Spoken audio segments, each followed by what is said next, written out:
Assalamualaikum warahmatullahi wabarakatuh. Bagaimana kabar kalian? Masih tetap sehat ya?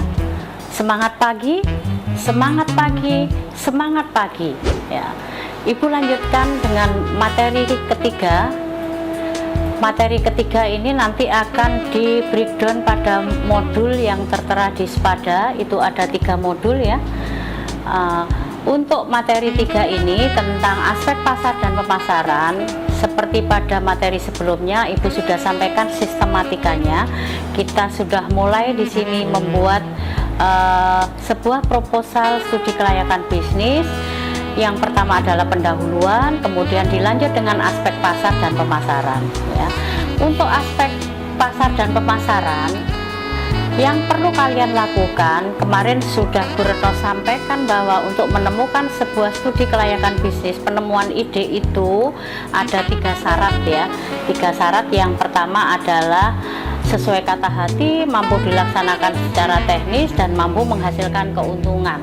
Nah, berarti nanti kalian bisa berkelompok ya. Ini belum bisa menentukan jumlah kelompoknya karena memang masih belum ada yang mendaftar ya.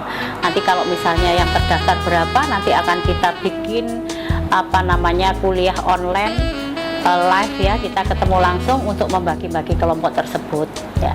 Nah, untuk aspek pasar dan pemasaran di sini silahkan nanti di masing-masing kelompok kalian memiliki kewajiban melakukan sebuah riset pasar ya, riset pasar tentang bisnis yang kalian sudah pilih di dalam kelompok ya.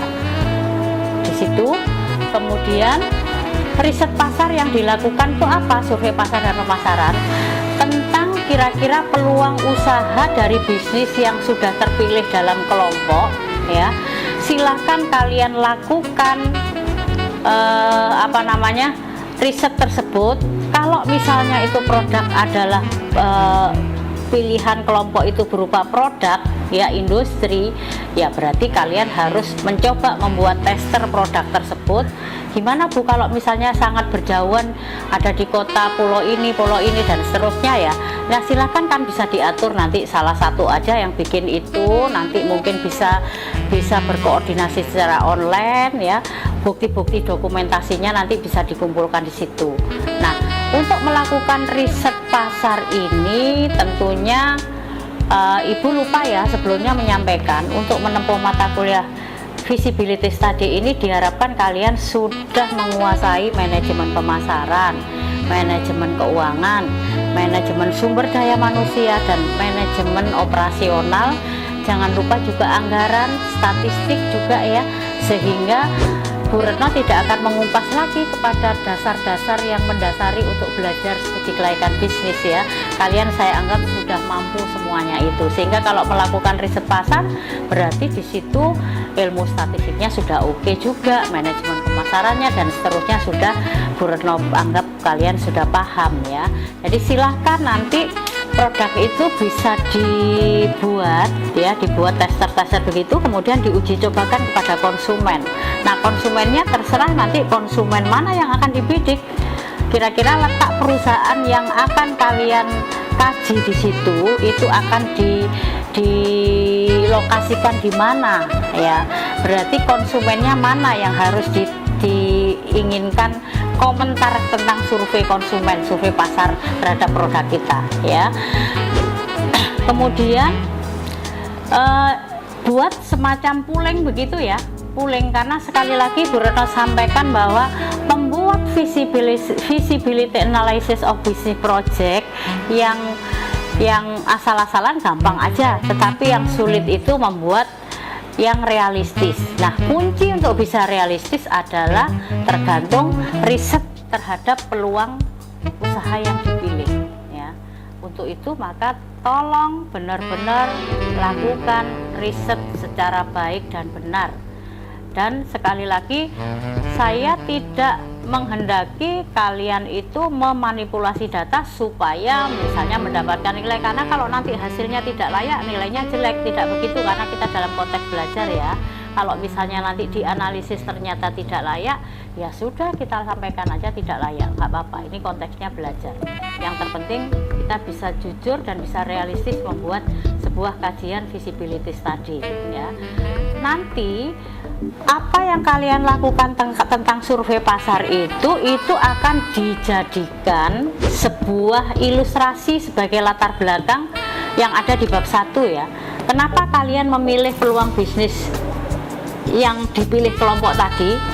Nah, mungkin Bu Retno perlu sampaikan juga, nanti di awal ada tugas kalian wajib mengumpulkan semacam clipping ya. Clipping tentang apa? Clipping tentang success history pengusaha-pengusaha yang sudah sukses, terutama terkait dengan peluang bisnis yang kalian pilih. Ya, kenapa? Kalau kita punya bahan banyak, referensi, maka di dalam membuat kajian studi kelayakan bisnisnya akan jauh lebih realistis ya. Entah itu secara nasional, mungkin ada yang secara regional atau lokal, nggak apa-apa, itu dikumpulkan semua ya. Bukan ini loh ya, bukan macam-macam produknya, tetapi sukses history ya. Seperti tadi misalnya ada KFC sukses itu begini, silakan dikaji dari berbagai aspek di situ. Kemudian cukup di clipping aja, nggak usah dikomentari dulu ya, cukup di clipping aja. Nanti lebih detail nanti di penugasan di Spada itu akan Ibu sampaikan ya, seperti itu. Jadi diharapkan nanti dari hasil clipping success history ini kalian bisa menyampaikan, ingat sesuai dengan bisnis yang dipilih kelompok loh ya, tidak semua bisnis ya.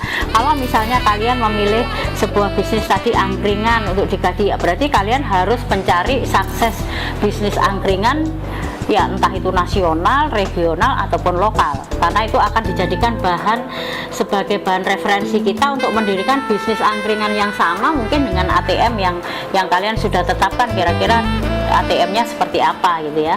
Jadi seperti itu. Kemudian nanti itu menjadi bahan di latar belakang yang ada di bab 1. Dan juga di bab 1 itu harus menyertakan tadi kira-kira argumentasi kasar tentang financial benefit dan social benefit. Tentunya di sini atas dasar referensi success stories ya, plus dari hasil survei yang sudah kalian lakukan tersebut terhadap produk atau jasa yang akan kalian analisis. Jadi seperti itu. Jadi sekali lagi, melakukan riset itu sesuai selera konsumen ya, sertai hasil analisis riset, plus jangan lupa dokumentasinya wajib disertakan. Dan kalau perlu nanti ada video shootnya ya, video shootnya juga harus diupload di YouTube nanti ya. Nanti lebih detailnya tentang penugasan Ibu akan sampaikan kita ketemu secara online, secara langsung ya. Jadi praktek produk terpilih kelompok itu kalian silakan riset bagaimana kira-kira selera konsumennya. Setelah kalian membuat testernya tadi, diuji cobakan, kemudian berikan semacamnya puling-puling yang sederhana gitu ya dari aspek-aspek pemasaran ini ya. Kemudian komentarnya konsumen bagaimana? Tentunya mungkin dari sisi produknya itu seperti apa, marketing mix itulah ya paling tidak. Kalau jasa mungkin marketing mix yang 7P, kalau dagang industri marketing mix yang 4P ya. Dan yang lain-lain yang perlu dikaji untuk riset pasarnya silakan dikembangkan. Sekali lagi kalian sudah, Bu Retno anggap sudah menguasai ilmu manajemen pemasaran, manajemen keuangan, manajemen operasional, dan manajemen sumber daya manusia, sehingga itu silakan nanti dikreasikan ya untuk surveinya.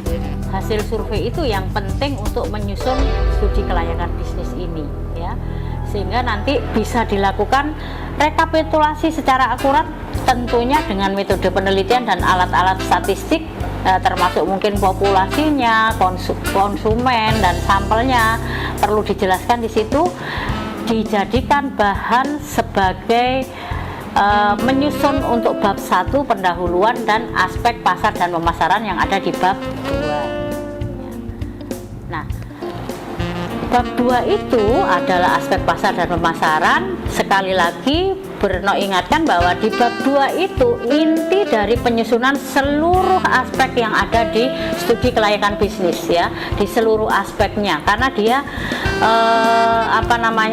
pemasaran itu sebagai ujung tombak ya, paling penting untuk menentukan keberhasilan usaha. Jangan hanya sekilas kemudian kita intuisinya oke, buat bisnis oke, jalan aja, tidak begitu, tetapi harus diuji cobakan dulu di konsumen kita.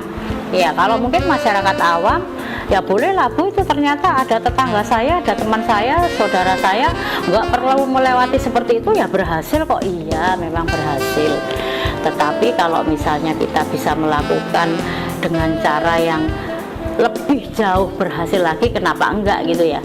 Mungkin bisa nanti bisnis yang kita kaji itu lama ya, sebetulnya Bu Retno menginginkan kajian itu bisa berpuluh-puluh tahun ke depan, tapi karena kita sebagai pemula belajar, lah cukuplah nanti untuk kajian 5 tahun ke depan saja, nggak apa-apa ya, untuk 5 tahun ke depan.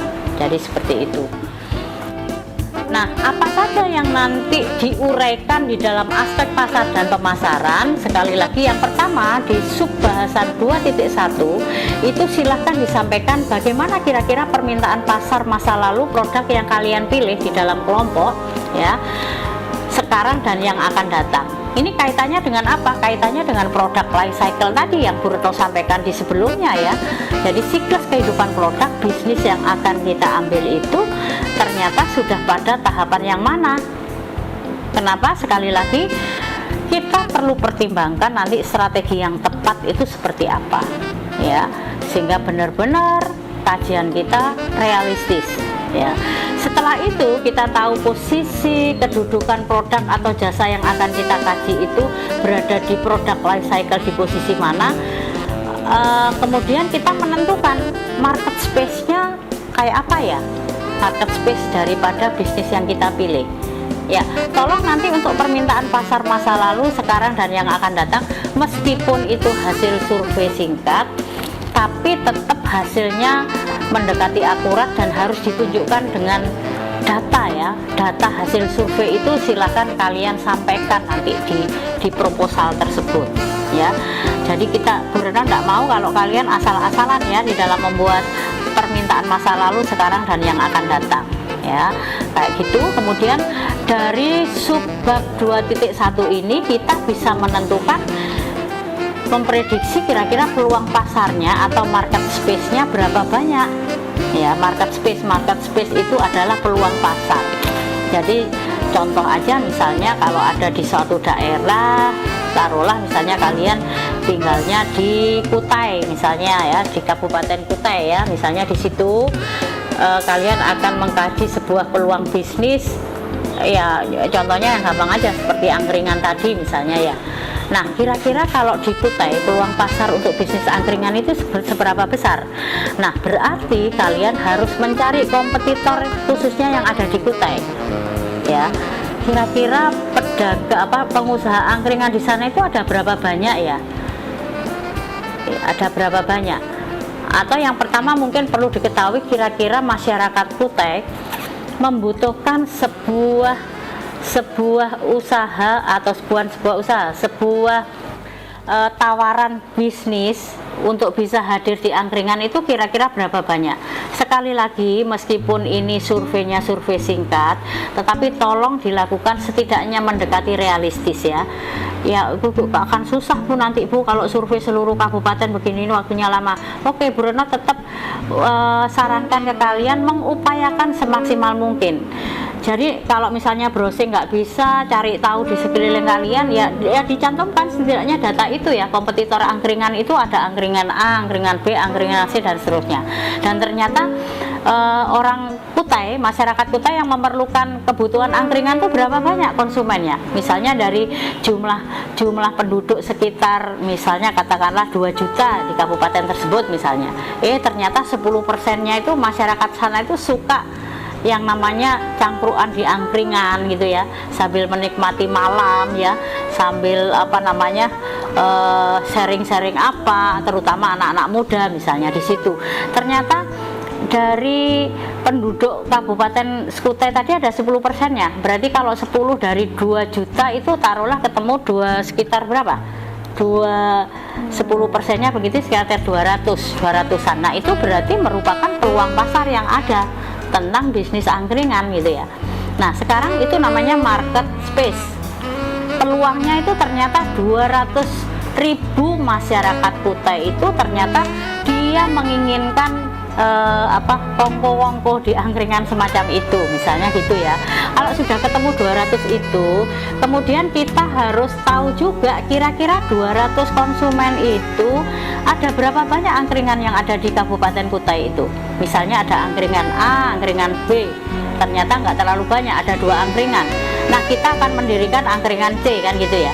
Nah, ternyata angkringan A ini yang sudah dilayani market space-nya tadi kan 200, misalnya dia hanya melayani sekitar 10%-nya lagi dari 200, berarti sekitar dari 200.000 ya. Kalau 10% berarti sekitar 2.000 orang ya, diprosentasekan seperti itu, sehingga nanti sisanya kalau dia 10%, angkringan B-nya itu 20%, berarti market space yang tersisa di situ yang bisa kita ambil adalah sekitar berapa tadi? 70%.